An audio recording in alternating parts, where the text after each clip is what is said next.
So, what is stress? You already, most of you get it correctly.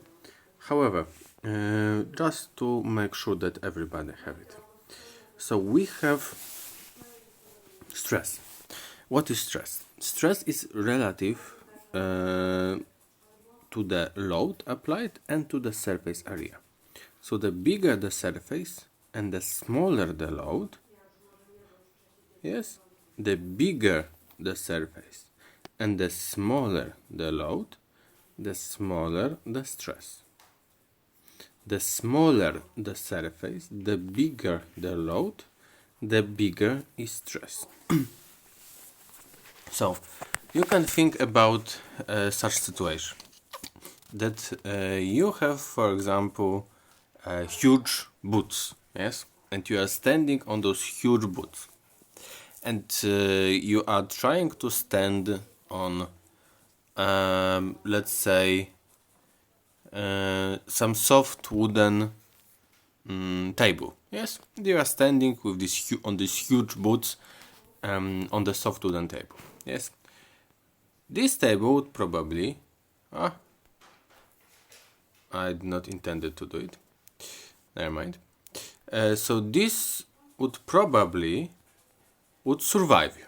Yes, but now imagine that on the bottoms of those boots you would have knives. Yes, and you'll try to stand on the table. Yes, those knives would generally get through the table, and it would be destroyed. Yes. So, what changed? Because your body mass is the same, gravity is the same. The only thing that changed is that you were not in the boots. You were the contact area was not the whole contact area of the big boots, was only the tips of the knives. Yes, so the load was the same, but the contact area was completely smaller. That's why the stress increased dramatically. So, in order to increase the stress, we need to increase the load or reduce the surface area. That's why, for the knife to be very effective, for the knife to be sharp, it needs to have as thin edge as possible. Because the thinner the edge, the more multiplied would be stressed. Because, yeah, there will be the same load but to smaller surface.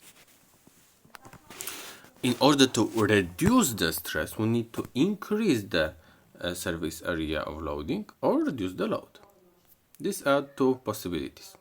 So this is the practical example of what is happening. For example, it may be a situation that we have some fracture of the tibia or fibula. In this case, it's rather fibula. And it may lead to slight dislocation of those bones over the talus, as you can see here. And what is the result of it? The result of it is that we have less of contact area, because those two bones, tibia and talus, are highly congruent. What does it mean that something is congruent to each other? It means that one fits nearly perfectly to the other. So when we generally move it a bit, it leads to the situation that we have far reduced contact area. You see, these dark spots are the contact areas.